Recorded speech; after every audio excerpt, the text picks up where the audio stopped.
Attention! The National Weather Service has issued a hurricane warning for the entirety of the National Hockey League. Please stay tuned for further information from the Storm Cellar. Welcome back to the Storm Cellar. This is Brad. I'm here with Ray, and we have a guest today. How are you feeling after? I got to see last night's win well after the game ended.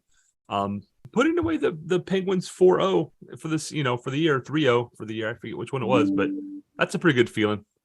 It's a great feeling. It was, and we didn't just beat the Penguins last night. We beat the referees as well.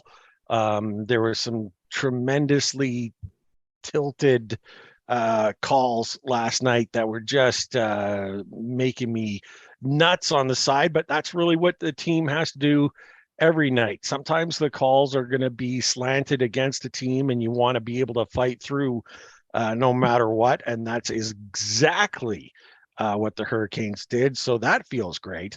And it's always great in the Storm Cellar when we have guests. And we've got another one here today joining us from South Carolina, Wes Kerr. Wes, how you doing this morning? Thanks for joining us in the Storm Cellar. I'm doing great. Pleasure to talk to you guys today. Awesome. Now, Wes, you've heard this program. You know how this rolls. We always like to turn the floor over to our guests first, find out their whole backstory. What makes them a Caniac or a jerk, as it were, and your whole story. How did you get turned on to the Hurricanes? Favorite players, favorite memories? Fire away. It's all yours.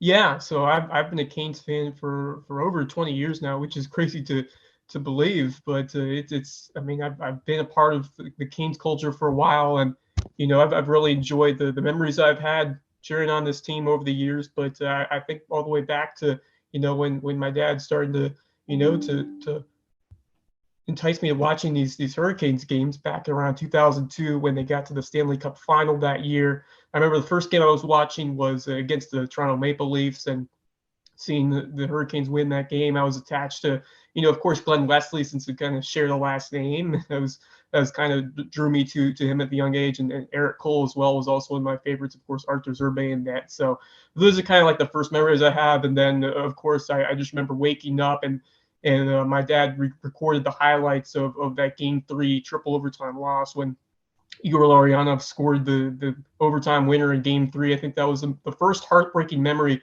I ever remember as a sports fan, is when they lost in triple OT to the Detroit Red Wings. And man, I just remember about how much of a powerhouse that Detroit team was, and just how tough that was, being so close to winning it all in 2002, coming up short, and of course the joy of getting there four years later and winning the cup, bringing it back to Raleigh, first time in Canes and Whalers history. And worth knowing that because my dad actually grew up a Hartford Whalers fan. He was actually born around St. Louis, but he moved to New England, became a Hartford Whalers fan for many years, went to a bunch of games, ended up moving down here to South Carolina for work. And I was born in Charleston, and so of course, that kind of ended up working out well for him, and I ended up becoming a Hurricanes fan. So, but yeah, my father was a big Whalers fan and eventual Hurricanes fan. Kind of that's what really convinced me to join the force of Caniacs. But yeah, and I just continued to follow them over the years. I remember that incredible playoff run in 2009, and I really started when I got to middle and high school. I started watching mostly every game I was able to, and I just fell in love with listening to John Forsland and Trip Tracy. Of course, Trip Tracy's still on the call here today, but Forsland was kind of one of the biggest influencers I had to pursuing a dream of becoming a sports broadcaster. So I'm hoping I'll be able to meet him someday. But John Forsland always had a great influence on me, and still to this day one of my favorite broadcasters in the National Hockey League. So he was a big influence on my journey of becoming and staying a fan over the years. But yeah, it's crazy because you look at how far this franchise has come in just a few years. I remember just the heartbreak of it seemed like we were getting better in 2017, 2018. We were putting shots on that. We were doing all the right things. We just weren't picking up wins. And whether it was the inconsistent goaltending or just unable to find the finishers to put the puck in the net, it just seemed like we were always falling a bit short. And then they bring in Rod Brindamore. Don Waddell comes in. Of course, Waddell kind of unproven in Atlanta, but he ends up, getting the opportunity, second chance at Carolina, and Brindamore. I mean, I remember at the end of 2018. I mean, are we ever going to make the playoffs again? It's been almost 10 years. We're never going to make the playoffs again. I mean, that's the thought that I had, but then a lot of Caniacs had, but and it just makes that joy even more incredible when they go on that big run and to get in the postseason in 2019. And I just think back. I mean, I think there are a couple turning points of that season, and one was the Boston Bruins game that I actually went to the very first Whalers night, where I believe Aho and Teravainen both scored 2 goals. They came back down 2 goals in that game to win it. And I thought that really kind of solidified this team as, we have potential to beat the top teams in the AHL, and we, we're growing that chemistry and cohesiveness between these guys. And I really think, I think that was sustainable and ended up being that way. And, I thought the big win to get into the playoffs was late in the season. We came back to beat Montreal. We were fighting them in Columbus to get in that last spot. We were able to get in and then had the miraculous run. And I kind of think about that was when one of the greatest memories I had, just because the 2006 run, I remember it, but I was still kind of young. So it wasn't really such a big memory for me as the 2019 season was. And of course, my favorite moment being the Brock McGinn double overtime goal, which just speaks to the resiliency and the clutch factor of him and Justin Williams. So those are kind of the most favorite memories I've had of being a Caniac. And I mean, the first Hurricanes game I went to, I believe, was around 2010. We lost 4-0 in that game to Martin Brodeur and the New Jersey Devils. So not a great first memory of going to a Canes game, but got to see a bunch of others, a couple really memorable ones. I got to go to my first playoff game in 2022 this past year. It was the 2-0 shot in Game 2 of the Rangers. If you remember that beautiful Sebastian Aho pass to Brendan Smith and Antti Raanta getting the shutout. But playoff hockey. It's just incredibly electric. It's one of the. I mean, there's really nothing in terms of a venue or a sporting event that rivals NHL playoff hockey. I mean, if you haven't experienced it, you got to at one point, and hope this season more Caniac took the chance to do so for the first time. But yeah, that's kind of my story of becoming a Canes fan, and it's become a bigger part of me. And I think joining Canes Twitter, I was thinking about doing it for a while, just because I've been seeing interaction on Twitter and following Twitter feed. But I created my account during COVID because I was just so bored and I wasn't able to see anyone. I wasn't able to see any friends for a while. So around like April 2020, I decided, you know what, let's create a Twitter account. And I've gotten big into Canes hockey, and it's crazy how much it's grown and all the interactions I've made. It's just I really enjoy talking and getting to know all of you. So it's been really fun, and hope to continue to do that. So. Yeah, that's awesome. Basically my Kane story. Just real quick, Ray, thinking about, you're talking about, playoff hockey is like a whole nother level, right? And to quote John Forsland, you'll know when you go. And yeah. I actually last night I couldn't sleep, wasn't feeling great. And I put on my old Raising Cane's 2002 DVD. Nice. And John Forsland with the sideburns, and he's younger than I am now, but he's got the sideburns. He's talking to all the guys. And I was like, I like talking about those old days because, for Ray and I, those are like core memories to me, right? If you've seen the movie Inside Out, if you did the Pixar movie, and it's like, those are core memories. Those are core hockey memories for me. And John Forsland was a big part of that. And you mentioned 2 groups who pop in there a lot. Montreal and New Jersey always seem to be, those teams always seem to come up when you're thinking big, important moments for the Canes. So, a lot of good stuff in there. New Jersey and the team that shall not be named. That's just how we all know where I stand with that particular squad, to say the least. And I love that you're a generational fan. Your dad, a Whalers fan as well, and just stayed with the team very much the way I did. You know what I mean? And I absolutely love that. That's fantastic. Now, you mentioned all of the great memories, and you started so early, at 2002 with that Stanley Cup final.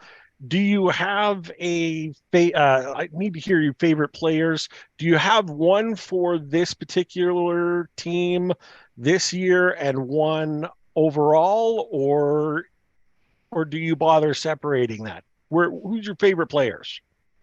Yeah, well, I mean, if you follow my Twitter, I mean, obviously I've been a huge fan of Seth Jarvis ever since he came into the league in the fall of 2021, and really just fell in love with his play style, his speed, his passing ability.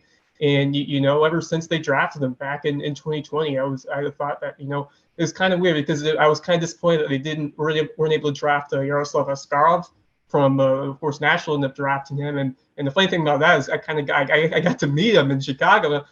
There's another thing I want to talk about later is my interaction with some Chicago Wolves fans. But you know, back to Jarvis, you know, I like I said, you know, his speed, you know, the tenacity that he plays with, and just that ability to find his teammates and in terms of the passing game. I mean, just all the skill sets he presented. Not the biggest player and not the strongest player, but you know, just his skill is as good as many others in the league, and just his personality on and off the ice was you know, it meant a lot to me. Just his interactions with the fans and just his playfulness on the ice and in the locker room, and just a great presence, and you know, someone who makes this team better in so many ways. And you know, just like I just wanted to follow a guy. It was cool because I wanted to follow a guy from like once he was drafted to throughout his career, and I thought, you know, I just quickly fell in love with Seth Jarvis ever since really he scored that. Remember the first goal of his career against Marc-Andre Fleury on that breakaway in Chicago, and what a moment that was for him, and that's kind of really how I got attached to him. And of course, watching all those highlights when he played with the Portland Winterhawks, and you know, the cool thing about hockey Twitter is being able to kind of, you know, find some of those Portland Winterhawks fans and kind of talk to them about Seth Jarvis, about, you know, his story, and just learn more about him. So that's been one of the cool things about that, and it's cool to, you know, gain a attachment with like a new young player and a new generation of hockey. So you know, that's cool. But you know, all time, think back to Eric Staal and all that he did in Carolina. Someone who, you know, grew a big spot in my heart early on as a Hurricanes fan. He did in 2006, and just his longevity with the team, and when he got traded, that was one of the most heartbreaking days when he left the Hurricanes. After all he did for this franchise, and I just love the energy that he presented on the ice, and it just, you know, how hyped he got when he scored or made a big play, and you know, just someone who has that heart and tenacity, everything that means to be a Hurricane. He showed for a number of years, and of course Rod Brind'Amour, because he wore my favorite number, 17. So always a big fan of Brind'Amour, and still am as a head coach, which is, you know, kind of cool. You know, follow a player when they played, and to follow him as a coach of the same team. So that's, you don't really see that very many times, but it's really cool to see Rod Brind'Amour in both situations. But yeah, I mean, Glenn Wesley's probably my favorite back in the day, but I've had a lot of players that I've really admired specifically. But yeah, I mean, it's cool to, you know, to see players in different generations and to kind of follow them throughout the years. But yeah, you know, Seth Jarvis was someone who I really got attached to early on, and quickly became one of my favorite players for, you know, his skill and just that amazing personality he has on and off the ice. You know what? I've loved the interviews that I've seen with Jarvis, and there's no questioning his hockey IQ. You see that in those no-look behind-the-back passes that he's been making lately. He's just got a hockey IQ. He knows where certain players are going to be, and opportunities generate great opportunities, and that's what Jarvis has been doing all along. He's got a great shot. I love everything about Jarvis. It was a great addition to the team, and he doesn't have to be putting up points every night, but he's always a threat, and that's what you love to see. Fantastic. Wes certainly is a Caniac through and through. Look at that. I mean, it's 100%. Absolutely outstanding.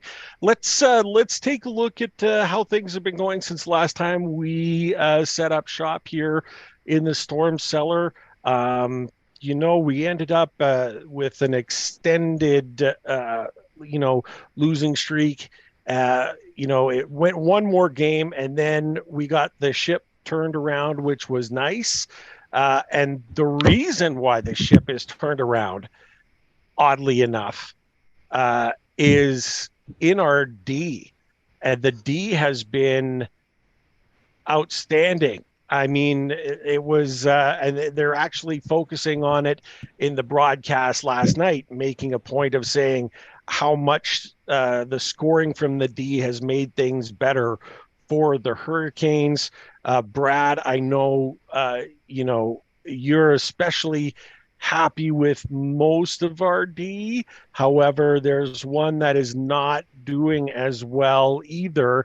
And in the fact of Coghlan and Coghlan, who had this otherworldly, preseason where we were expecting a lot. I mean, he was going to the power play. He was like setting things up there. He looked great, and it made that whole deal just even better because the way he came over as an addition, didn't know much about him, and suddenly kapow, the preseason he looks magnificent, and Coghlan is gone. I don't know. It's hard to say. You don't like to besmirch him, but Brad, this is not the Coghlan we saw in the preseason.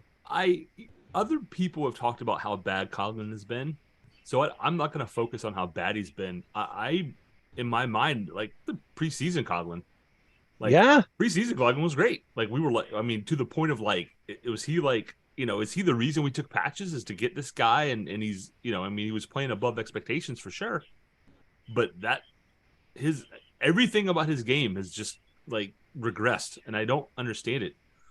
Chatfield, I've said for a while now, is a young guy. He's a non-drafted, lunch pail kind of kid. He's got 4 goals after going 66 straight games without, I think it was, and he's our number 5 guy. Dahan to me is our 6th guy. And they had to move Chats to the left side to get Coghlan in because Coghlan cannot play the left side. And the last couple of games, he cannot play the right side. And I guess I don't understand. I understand it's preseason and maybe you're not getting everybody's top effort, but my goodness, the regression has been way alarming. More than I would expect. Yeah. Alarming, yeah. I said the other day on Twitter, I said we should, one of the moves, the deadline might be for a 5-6 guy, and it wasn't really a 5-6 guy. What I really meant was for a number 7. Because if one of those guys gets hurt and Coghlan is next up, I don't like that at all. No. But I have a question for you guys. Sure. We have a really strong depth defenseman in Chicago. His name is Max Lajoie. And, we've seen some good things about him when he got called up. I mean, what are your thoughts about him? And do you think the Canes could give him another chance to step back up with the big club? 100%. I think Max is definitely somebody who could step up and fill in and certainly do better than Coghlan has. There's no reason that we need to go out and get a guy other than veteran presence, for a deep playoff run. But Max Lajoie could step. I mean, he's, I think he's wearing the C, as captain in Chicago this year. There's a reason for that, right? So yeah, I think Lajoie would be an excellent, person to step in. He's not perfect, but for a 5-6 guy, absolutely. Definitely the answer as far as Coghlan is concerned. And so I would love to see him brought up and filling in that spot for sure. And Brad kind of hit the nail on the head when he states the whole leadership aspect that he's showing in Chicago is the type of environment that has been created, and it's the culture that's been created in Brenda Moore's locker room and in this franchise, really, where everyone's got that leadership, quality within them, and some of them do their leading quietly, others more vociferous, but he would certainly fit in and do well in that role. There's no question. That's a great question too, Wes, because that's the trade deadline is coming. You know what I mean? Not as quickly as other things, but it's coming, and you always kind of have to keep an eye on the future and what you intend to do and stuff, and filling in that spot is certainly, I mean, it just builds you up, makes you more prepared just in case there's an injury on the way. Chatfield. Good Lord, is he fast? I just it shocks me. You know what? And I know I've asked this before, but I'm telling you, I think Chatfield might be a 1A to Natchez. Like he could challenge Natchez in speed wise, because I've seen him recover. I've seen him recover and take away defensive opportunities that would surely have been breakaways.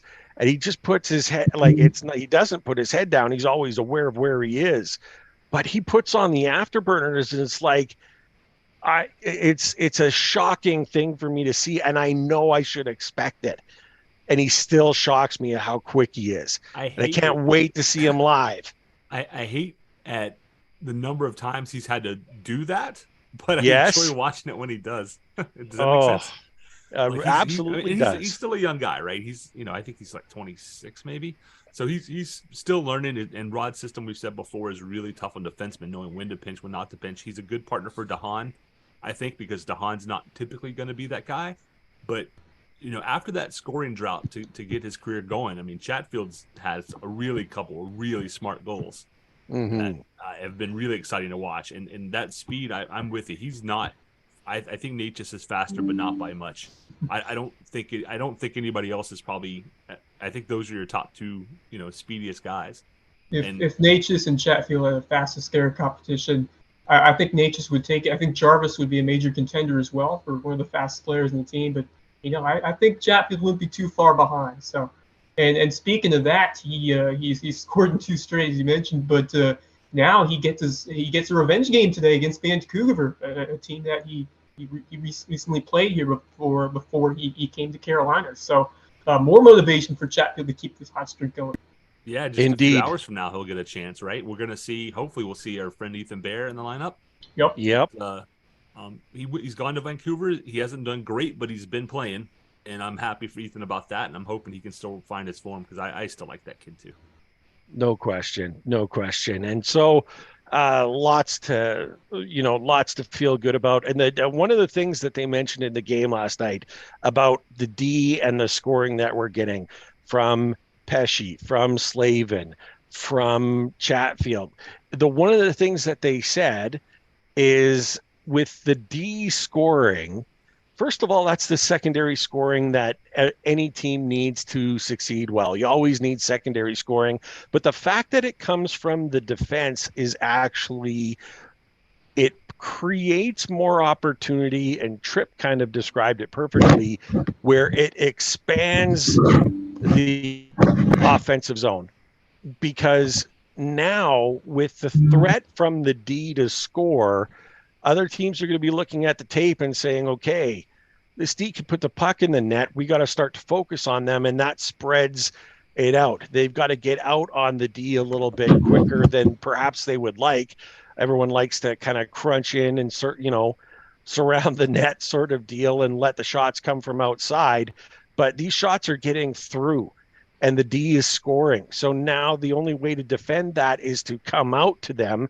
The second that you start coming out to them, it opens lanes for the great skaters like Natchez, like Svechnikov, like Jarvis, like Aho, to kind of slide in there and create these great scoring opportunities. Oh, and Patches as well. You know what I mean? Like, it's going to be great news for the O. Even though the O hasn't been scoring in these last 2 games, all of our points are coming from the D. That's fine. We've won the games, but it makes that room for the O to work. They don't ask how, they ask how many, right? 100%. I'm absolutely loving it. Let's talk about the last 3 games. On the power play, play still an issue. Yeah. 0 for 9. So I put this fun fact on Twitter the other day, Ray. 0 for 9 on the power play in the last 3 games. Yep. But 4 for 9, I think now, on the penalty kill. It's I mean, how does it happen? How do you get 3 or 4 shorties, and no power play goals in the same 3 games? we've talked about that before, and where we question, what do you, Wes, I'm going to put a question to you. You put one to us a little bit earlier. I'm going to put one to you. What's more valuable, the shorthanded goals or the power play goals? The bigger value. Yeah, I mean, I think scoring on the power play is important. I mean, both special teams. When you look at special teams, it's a big way to shift momentum in a hockey game, whether it's getting the power play and score on it, or getting that shorthanded goal. I do think that I think it's difficult to score shorthanded goals, and I think the Canes do it so well, and I think it's very valuable. But I'd rather have a successful power play that's scoring at a good clip, because you're going to get a lot of opportunities to convert on that. And shorthanded, I mean, I think it's good to have a team who can score like that, to have the speed and athleticism to have those opportunities to score shorthanded, and that can be a big momentum shifter. But I think I'd rather have a strong power play. But I mean, I think either the power play or the successful penalty kill are big momentum changers, and that's so important in winning hockey games. And we saw that. I mean, how big, when you look at that postseason against the game 2 I went to against the Rangers. I mean, in a scoreless deadlock, how like that was an absolute momentum changer when the Canes had that shorthanded goal, and we saw that these last few games too. I mean, the weird thing was they did it against New Jersey and they still lost, which was odd, but that's an anomaly. But yeah, I mean, I think having a good power play, I think playoff success is consistent postseason is correlated to having a strong power play, and the Hurricanes will need that to go deep in the postseason. I think that was part of what doomed them last year, was in that New York series, some inconsistency in that power play in the latter parts of that series. And I think having Max Pacioretty is just going to be so huge. It unlocks so much potential to have an elite finisher to add on to that strong power play unit, and I think Pacioretty could be that addition that puts that unit over the top down the stretch.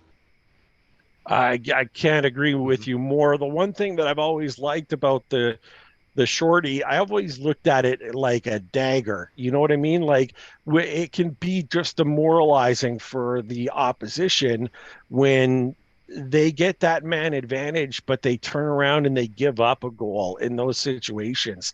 It like could just fixing football kind of thing. Yeah. Yeah, it says, yeah, the pick six. That's a perfect correlation there. I mean, that's exactly the way I see it as, and it's a big lift to the team. And I'm glad that the penalty kill that we have now is starting to show that. Last season, that's what it always showed. When our penalty kill was up near 90%, we were also getting offense out of it too. It wasn't just killing it off. We were putting points on the board. Aho was doing it all the time. He was a big part of that. And now we're seeing in these, like I said, like Brad said, in the last few games, we're starting to get those shorties at Chatfield with one of them. What a forehand backhand move that was. That was glorious. And that speed, everything. Oh, it was bar down too, wasn't it? Like it was just fantastic. It was fantastic. Yeah, and it's not a short-handed goal, but I wanted to make sure to mention this. It wasn't a shorty, but how about that Brent Burns face-off win against Sidney Crosby last night?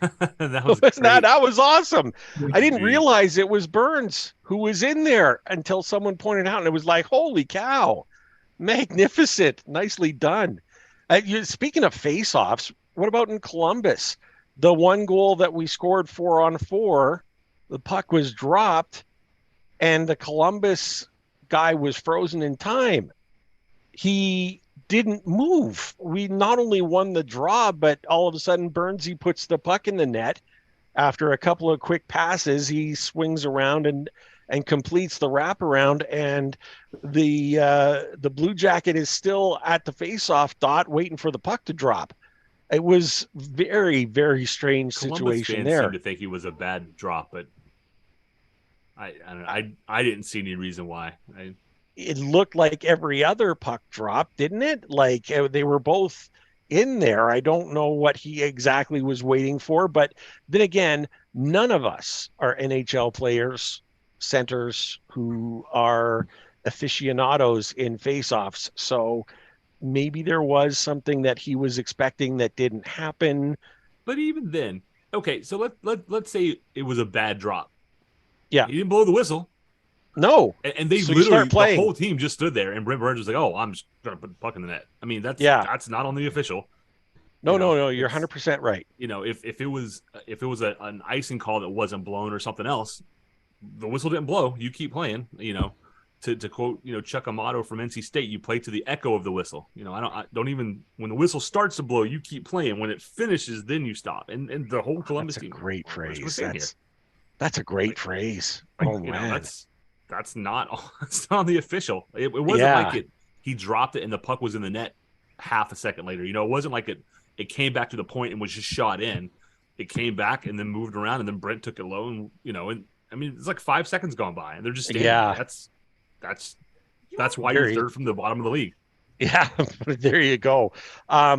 So I want to circle back. We talked about, and Wes, you pointed it out, 2 shorthanded goals against the Devils, and we ended up losing that game. And that was extremely tilting for me.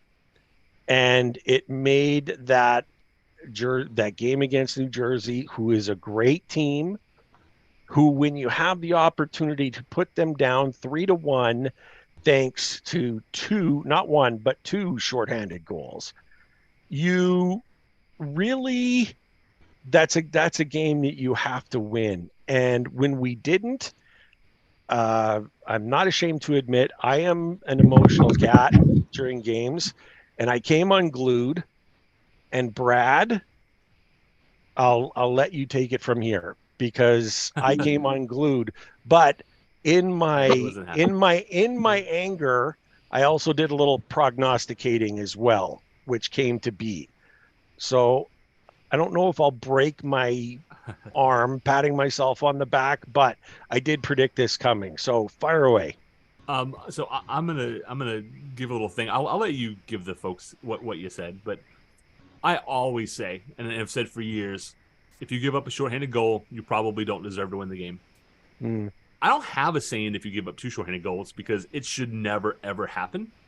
And I absolutely do not have a saying for giving up 2 shorthanded goals and then somehow winning the game. Like, yeah, if giving up 2 shorties shouldn't win you the game, like, there's no phrase for that because I just never see it happen. I guess I need to come up with a phrase for giving up 2 shorties and still winning. Like I that's now something I have to worry about. Thanks, Canes, for keeping me up at night while I come up with something. Because I will say Ray texted me. We've got this 3-way goalie situation, and initially it was like, hey, they're looking at carrying 3 goalies, and they have the cap space. We have $2.2 million in cap space as long as Kosh is on LTIR, so they can do it. But then Kochetkov hasn't looked as good. I think I honestly think there's something going on there. I think Raanta got, those 5 straight starts because something was going on with Kochetkov, not just because Raanta had the shutouts. I don't think Ranta's 100%. So I think 2/3 of our goalie tandem are already not feeling well. Even if it's minor, right? Even if it's just a little something doesn't feel right for a goalie, that's a big deal. So I don't foresee a trade. Like right now, I don't foresee a trade forthcoming, which I thought maybe at the deadline you move one of those guys. Which we have like a month, so we have time. But at the moment, I certainly wouldn't move anybody. And I think we're back to going from you probably don't send Piotr back to the HL to if he does have something going on, then sit him, let him rest, and maybe you do send him down, even if you treat it like a conditioning stint, because he's waiver exempt. You can do whatever you want. Right. Andersen looked better than he has all year before he got hurt. We're seeing more of the Vezina, candidate Freddie that we saw early, except for that really weird baseball swing he tried to do. But hey, what are you gonna do? Yeah, we won the game. It didn't affect anything, so luckily it wasn't a big deal. But shoot Ray, because Ray was spot on. So we were. I had been noticing that Kochetkov looked like he had been losing the net. And if losing where he was in the net, there were some soft goals that were allowed, and it was steady. He was starting to have that thing that, Freddie was accused of so long, which was he was always counted on for at least one softie in a game. Always. That's one of the things that they've said about Freddie forever. Ask a Leafs fan, they'll tell you, you know. And at the end of that game, I texted Brad, as I'm known to do throughout every single game. And this is what I said. I'm going to out myself here. I said, I know I'm hot and emotional now, but if this team is holding Freddie back to give him as much rest as possible, it's time to drop that blank. Okay. And then, of course, Brad starts to laugh. And I said, anyone who is concerned that Coochie would lose confidence and mojo going to Chicago needs to take a good hard look at his last few games. He is a kid. Rushing him into the number one spot is going to end very badly. Mark my words. Now, I love it. I am not I'm not accusing Coochie of not being worthy of being in net. Okay? He's got it. He's got what it takes to be an NHL goaltender. There's no question. However, we in the NHL, there has been proof beyond count that young players can be rushed into spots too quickly, and it becomes too much. It becomes too much for them. In fact, we have another player on that who suffered that very same syndrome in KK, who everyone says Montreal, the team that shall not be named, that I just named. I can't believe you got me to say it, Brad. That's unbelievable. It's good for you. It's like Voldemort. You got to say it, take the power away, man. There you go. They rushed him. They expected so much out of him where he was high in the draft picks. Those high draft picks face unbelievable pressure to make it. And it's like Lafreniere is another one in New Jersey. You know what I mean? Players that are expected to come out of the chute like Sidney Crosby, like Connor McDavid, that all of these super high picks are all going to be magnificent right from the start. And it's just not, you need to show patience. It did. He's fine. Yeah. And look at him now. And we are a team where everyone says that, where's that phrase that I've heard on the air every now and again, where the window for this championship era that we have as Canes, you were perennial championship winning teams. Like, we could do it. We can do it. We've got everything we need to be a championship team. And we're coming into that hourglass, like the crux of the hourglass where time is running out. And so, because people might feel the time is running out, because we've got all of these, free agents that'll be coming up in the years ahead, that when we find the bright new shiny thing in Coochie, who's just showed such amazing skill and prowess, that you want to rush him to number one because, Raanta's hurt all the time, and Freddie, where the heck is he, and blah blah blah. Like, everyone wants to rush him, and I'm like saying, guys, think long term. You just. KK, real quick. KK is a great example. I think Hughes is too, but with KK shoved into the 2C spot, and his line mates are getting points, and he was doing the work but not getting the rewards. Mm-hmm. You drop him to 4C, he gets readjusted, and now he's got 9 points, I think, in the last, I forgot how many games, but he's one of our top scorers over the last short stretch. And I think a lot of that's just the pressure's off, right? Yeah. Just go out there, play your game, do your thing, and don't worry about it. And Kochetkov deserves the same opportunity. He's a goaltender. We know they take longer to develop. There's no reason to rush him. I don't think going to Chicago is a confidence breaker for him, because what Rod is going to say is not you're being demoted because you haven't played well. He's going to say, and you stink. No, they're not going going to go to down say that. and get some seasoning. And when the roster expands for the playoff, we'll bring you up, most Yep. likely. You know, unless, you know, I mean, now Chicago's turning it around. I mean, I don't think that they're going to compete for a Calder Cup, but they've been on a bit of a tear. So, you know, if they can get into the playoffs, maybe they can go on another run. I don't know, but yeah, it's, you know, and for the Canadiens, Ray, KK's numbers are better than Dvorak, with whom they spent or wasted, in my opinion, that first round pick. Although Yep. you could say the same thing. We gave up the first round pick in the first place for KK, so maybe, you know, maybe it hasn't been a perfect deal for either place. But Yeah. Dvorak's numbers and KK's are almost identical, and KK's 4 years younger and tied up at $4 million. Yeah. That's a win. It is. It is a win. And so, again, for clarity, I am not down on Coochie. Okay. I just would like, and it's like we've got a three-card Monty thing going on with our goaltenders, right? Which one of them is going to be, you know, on the IR, right? But for the longest time, it was like the three-card Monty game was pretty easy. We knew who was coming in. Coochie and Raanta were going to be playing because Freddie was out, like just out. But now we're in a situation where, well, in the process of that whole time period, where Raanta finds himself hurt, Kochetkov, again, as you suspected, Brad, I think he was. They kept saying Rod kept saying not quite 100%. You know what I mean? Well, what exactly does that mean? Maybe he's got an injury or something. I don't think he was thinking mentally he's not 100%. I don't believe that was the case. But, you know, if we've got these little nicks and bites and stuff like that in our goaltending, and it's diminishing their health, yeah, we got to keep shuffling these guys around. It seems strange. You know, I just want to talk about Peter Kochetkov, and the fact that he's a rookie.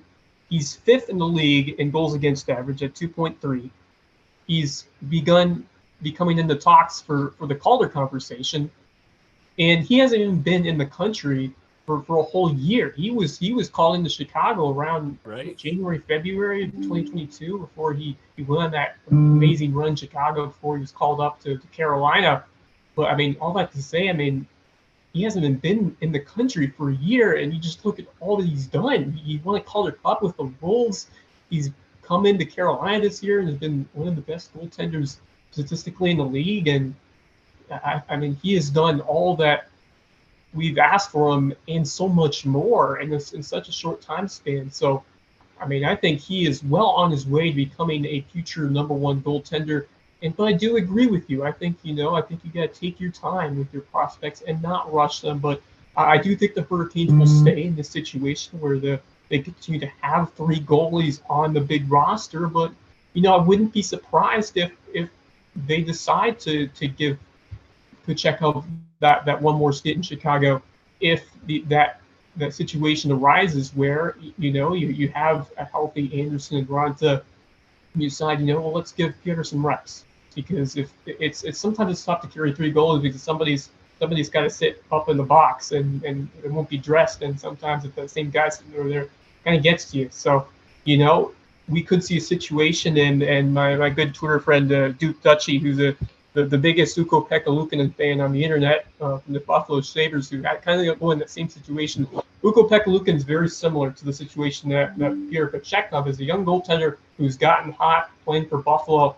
And, you know, he's kind of bounced around. I think he played recently, may have played last night. Don't quote me on that. But he's been doing well, kind of going up and down with Rochester over there.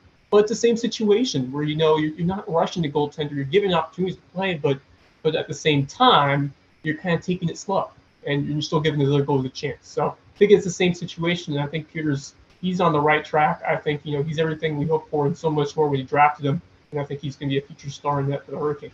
Yeah, and he, you know, his career is going to be, you know, hopefully another 15 years, right? It's, you know, for him, it doesn't have to be this year. Well, if they make a deep playoff run, I feel confident he'll be on the roster, and that's the main thing for him. How much he plays, I don't know, but I think he'll be here and be a part of any success that we have. So, 100%. So, quick show of hands. And no one else can see this when we put this out, but I'll see it amongst you. Quick show of hands. Whose heart stopped when Patches went out? Oh yeah, 100%. Like honestly, I got to tell you, Patches is not in. What the heck? Super frightened. And it's weird. I have a weird feeling about this because after the game, we were all reassured that this is not the injury that Patches took that has kept him out, was not a recurrence of the injury he was just coming back from. It's something else. And while you feel okay with that, like you feel good, I'm glad that we didn't rush him back so quickly. And perhaps this is my negative thought cycle that jumps into my head every now and again. It's like, great, now we've got another thing to worry about with Patches injuring. You know what I mean? It's not just this, that's something else. I mean, that's the only good thing is Rod, the two things Rod says, and Rod doesn't say anything about injuries, is it's not Achilles related, and he's, I guess, in the 2 games after Vancouver today, the boys have a 3-day break, and then Minnesota. I suspect we'll see him in Minnesota at that home game. If not, I'm not too worried about it because, normally Rob Brindamore says nothing. So if he's going on record as saying, I think it's going to just be a couple of games, then I think it's just going to be a couple of games. So, I think the thing I'm worried about with Pacioretty is that the injury history is not been new. He only played 48 games. He played only 39 games, rather, in 2021-22 with Vegas, and that was an 82-game season. In 2021-22, he was battling injuries that year as well. So it hasn't been a new thing with Pacioretty. He's had to overcome a bunch of injuries in the past, these last years with Vegas. So it's been a recurring theme, which that's the thing that worries me about Patches, is that, sometimes when players have that recurring injury history, it can kind of snowball sometimes. But just that's kind of the thing I was worried about, because I just remember hearing about Pacioretty. He was on my fantasy hockey team the last few years, and I just remember him going in and out of the lineup, he just kept getting hurt. So that's the thing you worry about with him, and you just hope that, because I think he's, like I said, the guy that puts you over the top offensively. Yep. I play a couple of games, like League of Legends is one that I play in all my free time. And the term that we use are glass cannon, right? He's got, 3 goals in 4 games, not assists. He's got 3 goals in 4 games, so he could put it up. But is he fragile? He is. He's a glass cannon, right? High offensive power, but he could be. And Trips brought this up before. He's the reason that the boards curve around the benches now, because he's the guy who got his neck broke on that sucker. So that's just. I said when Patches got hurt in preseason, I said I knew he was going to get hurt and miss a lot of time this season. I knew it. I just didn't expect it to start before the season. Yeah. So, this is what you get with Patches. When he's dynamite, and he looks like he fit in, and he's had 4 games. Like, he's not even really in sync with the guys yet, and he's got 3 goals. That's one of the things that I wanted to say, Brad. It was funny. We were talking about this again. Is it wrong for us to expect that soon Pacioretty will be leading the team in goals? Like, when he was putting up the goals like that quickly, just jumping in with no synchronicity, with no chemistry developed or whatever with the team, he's still putting up points and great goals. And I'm thinking to myself, man, he might be leading this team before the end of the season. What a great thing that would be. And then all of a sudden the injury. So we'll with bated breath kind of thing on this one, right? Like, we'll just have to learn that sometimes he's going to get dinged up or whatever. But when he's in, this team just really becomes that just offensive firepower. Even if it's just a little ding, keep him out. Don't let a little ding become a big ding. Because we're cruising just fine. We've proven that we could play without Aho for so long and win games. We can do this without Patches and make sure that at the very least we get him to going into the into the playoffs, and that will be a lovely thing. Brindamore, third fastest to become a 200 game winner. Fantastic. Congratulations to Rod. In Rod we trust. He waited a little longer than I think he should have, sadly, but I thought that was on me because I asked Walt Ruff. I said, "Oh, Walt, are you not going to bring up that tonight would be his 200th win?" That was at the start of the 4-game slide. And Walt's like, the percentage of people named Walt Ruff who aren't answering the question is, 100%. Then I was listening to our friend Colin over at Canes Home Ice, and Colin said that he wrote an article about it that day and that he takes full responsibility. So thank you, Colin. Apparently, it was not me at all. Yeah, it was 100% Colin's fault that it took 4 games for. So, Colin, you're wearing that one. But yeah, that video. I love the locker room video where they're yelling at Brindamore to come back in the locker room and give him his, and then Jordan is like just soaked with sweat and Rod's in a suit and there's just like awkward, like I don't want to get you all dirty, but I want to give you a hug. It was just wicked funny to me. I was cracking up at that. But huge for RBA. I mean, third fastest, the guy. Not just in wins, but the culture he's brought, the fact that players want to come here now, so much of that is directly attributed to Rod Brindamore. And, when you think Hurricanes, I still think Rod and Francis first, but I do have to say sometimes I think Rod Brindamore first, and that is not something I ever thought I would do. Ron Francis was so ingrained in Whalers and Canes history that it's like that's the guy. And then, through no fault of Ron's, right? Like Brindamore is the captain of that Cup team. Brindamore gets them back in the playoffs after 9 years. For people who don't follow the Whale, never follow the Whale, or just Caniacs, I think Rod Brindamore is that go-to name now. Ron Francis had an amazing career. When Mike Solarti's on, we're definitely going to talk about like that 2002 season. And Ron Francis and the accolades, 1,500 points and, games played and 500 goals and all those things. But I think Rod Brindamore is in the process of supplanting Francis as the Hurricane, like the player you think of when you think Hurricanes hockey. So thanks, Keith Primo. I'm no longer mad at Keith Primo, by the way. I was mad at Keith Primo for decades. And now I'm not, because if it wasn't for Keith, being who he was and holding out for money, we'd never have had Rod Brindamore and cup runs and a coach that has just brought in a culture of winning and of doing the right thing. So thanks, Keith Primo. You and I can be buds now. Yeah, I mean, we wouldn't have had a Stanley Cup in 2006 without the leadership and the effort of Rod Brindamore on the ice to carry this team to the ultimate goal.